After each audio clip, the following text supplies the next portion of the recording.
Di harga 4 jutaan nih kawan-kawannya, gue rasa udah cukup nemenin kawan-kawan yang mungkin masih sekolah nih, ya kan, buat tugas ketik-ketiknya, atau mungkin pekerja kantoran juga gue rasa udah cukup banget.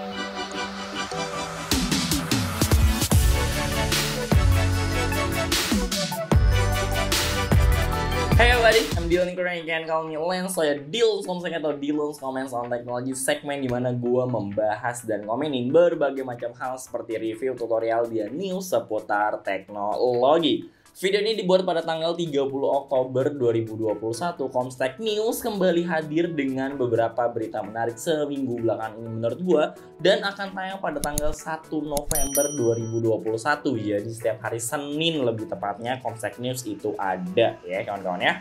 So gimana kabar kawan-kawan? Semoga selalu sehat dan baik-baik aja nih. Rasa-rasanya gue udah lama banget nggak hadir ngebawain Comstek News dengan berita-berita terupdate seputar teknologi, dan insya Allah semoga banget gue bisa konsis kembali di setiap hari Seninnya memberitakan update-update apa saja nih yang terkini banget, berita yang terbaru banget seputar teknologi.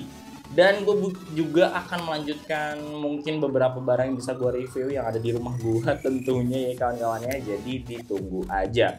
Oke, tanpa berlama-lama, jadi langsung aja kita masuk ke berita pertama yang dimana gue punya dari Intel. Intel dikabarkan, lebih tepatnya Intel telah merilis prosesor terbarunya generasi ke-12, yaitu Intel Gen 12 Alder Lake ya, Elder ya pokoknya itulah namanya, Gen 12, Intel Gen 12 Alder Lake.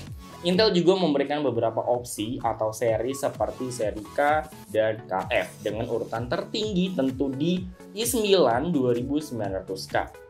Gue lupa yang K atau yang KF yang bisa di overclock. Kalau tidak salah yang K yang versi overclocknya, yang KF versi yang emang udah dikunci, jadi tidak bisa di overclock gitu. Oke, di sini ada beberapa hal yang menjadi nilai jual dari Intel Gen 12 Alder Lake ini. Pertama, arsitektur hybrid dengan kinerja baru yang diklaim bisa menghadirkan performa dalam kinerja multithread atau gampangnya multitasking. Lalu transisi ke memori DDR5 dan konektivitas PCIe 5.0 yang bisa meningkatkan pengalaman gaming dan kreator. Terakhir, Intel Gen 12 ini diklaim bisa memberikan kinerja yang unggul untuk setiap segmen komputasi. Yang gue jelasin basic-basicnya aja sih. Detailnya mungkin kawan-kawan bisa mampir ke channel-channel yang fokus atau memang membahas si prosesor dari Intel Gen 12 Alder Lake ini gitu. Lanjut ke berita kedua nih, gue punya berita dari Gigabyte. Oh, sebelum itu si Intel prosesor generasi 12 ini sudah bisa kawan-kawan PO dan akan dijual massal pada tanggal 4 November nanti di 2021. Lanjut ke berita 2. Tadi gue udah bilang bahwa berita kedua ini datang dari Gigabyte nih, dimana Gigabyte telah merilis RAM terbarunya nih, berhubungan dengan berita pertama karena sudah bermunculan atau sudah hadir prosesor generasi ke-12 yang akhirnya Gigabyte juga produsen-produsen lainnya itu membuat RAM yang kompatibel tentunya dengan spesifikasi atau standarisasi dari perubahan yang akan terjadi, karena Intel Gen 12 tentu beda semua tuh. Intel Gen 12, DDR4, DDR5, apalagi DDR5 sudah mulai naik juga gitu kawan-kawan ya.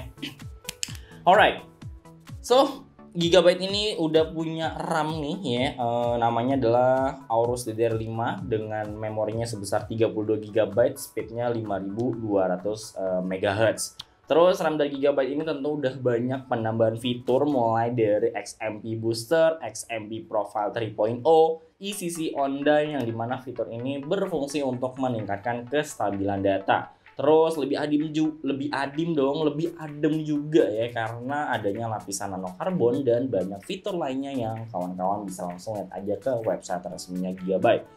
Bahas sedikit soal XMP nih kawan-kawan ya. Buat kawan-kawan yang mungkin belum tahu, XMP ini adalah metode overclock RAM-nya ya, yang dibawa sama produsennya si Gigabyte. Jadi overclock secara otomatis lah ya, kan ada overclock manual, Sedangkan XMP ini overclock secara otomatis yang bisa kawan setting lewat BIOS gitu. Jadi performanya lebih meningkat lagi. Gue juga pakai RAM-nya gigabyte sama motherboard gigabyte. Itu kalau masuk ke BIOS tinggal setting aja di XMP profile-nya gitu. Tinggal diganti aja. Oke. Lanjut ke berita ketiga nih ya. Selanjutnya datang dari Xiaomi nih ya, dimana Xiaomi akan merilis smartphone flagship terbarunya yaitu Redmi 11 atau Redmi Note 11 nih. Dan udah ada bocoran nih menjelang perilisannya. Bukan internet mungkin ya kalau tidak ada bocoran-bocoran ya mengenai hal-hal apa yang akan dirilis. Oke, Redmi Note 11 ini punya kamera yang udah sering kita dengar yaitu beresolusi 108 megapiksel yang menggunakan sensor dari Samsung. Lalu punya layar AMOLED berefresh rate 120 Hz dan beberapa fitur umum lainnya seperti Wi-Fi 6, Bluetooth 5,2 dan NFC tentunya. Dari spesifikasi dasar yang udah gua sebutkan tadi, gimana nih kawan-kawan, tertarik atau enggak, atau emang sebenarnya udah nunggu-nunggu nih si Redmi Note 11 ini? Komen aja di bawah. Oke, lanjut, gue punya berita dari Acer nih. Nah, ini menarik sekali ya laptop dari Acer ini. Kenapa? Karena Acer ini merilis laptop yang bernama Aspire Vero, di mana laptop ini tuh dibuat dengan bahan daur ulang nih kawan-kawan. So, kita coba nih ya bahas satu persatu secara singkat nih, karena itu dia material atau bahan yang dibuat si laptop ini dibuat dari bahan daur ulang ya. Oke. Sasis atau bodinya ini menggunakan plastik PCR atau post consumer recycle atau bahan daur ulang sebanyak 30%, keyboardnya sebanyak 50% dan layarnya sebanyak 99% hasil daur ulang. Keunikan dari laptop Acer Aspire Vero yang bisa dibilang ramah lingkungan. Bahasa kerennya ya laptop go green kali ya, karena hampir keseluruhan dibuat dari bahan daur ulang. Karena beberapa hal tadi dibuat dari daur ulang, apakah performanya menurun?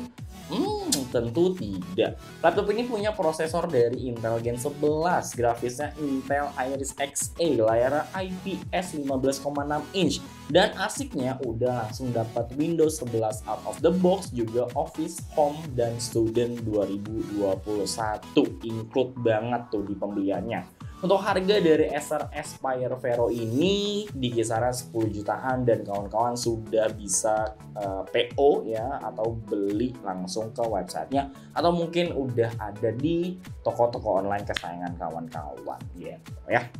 Oke, berita terakhir sekaligus menutup Comstack News minggu ini gue datangkan dong. Gue punya berita dari ASIO nih, merek atau brand laptop tanah air nih gitu ya, karena rasa-rasanya jarang banget terdengar ya. Yang selalu terdengar tuh Asus, terus ada Acer tadi juga, ada Lenovo dan lain sebagainya. Nah, sekarang ASIO laptop tanah air nih kawan-kawan ya.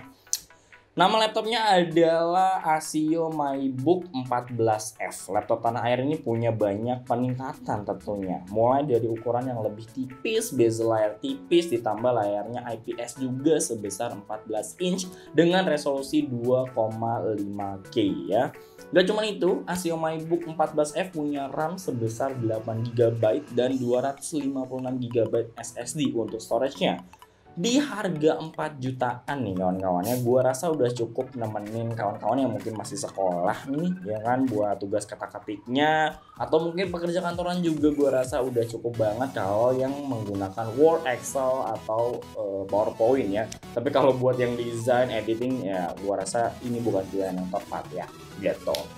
Terus buat teman-teman gue yang mungkin guru yang memang cuma buat ngezoom ya kan, buat share screen aja, buka YouTube dan lain sebagainya, ini juga gue rasa udah cukup di harga 4 jutaan. Gue merekomendasikannya, cukup merekomendasikannya ya gitu. So, itu dia beberapa berita menarik menurut gue seminggu belakangan ini untuk Comstack News. Semoga berita-berita yang tadi gue sampaikan itu bermanfaat, bisa juga mungkin jadi rekomendasi atau ilmu tambahan buat kawan-kawan. Semoga. Kalau ada kritik dan saran, boleh komen-komen aja di bawah. Kita akan bertemu di Comstack News berikutnya. Thank you very much. Be well and be happy. Have a nice day and dadah.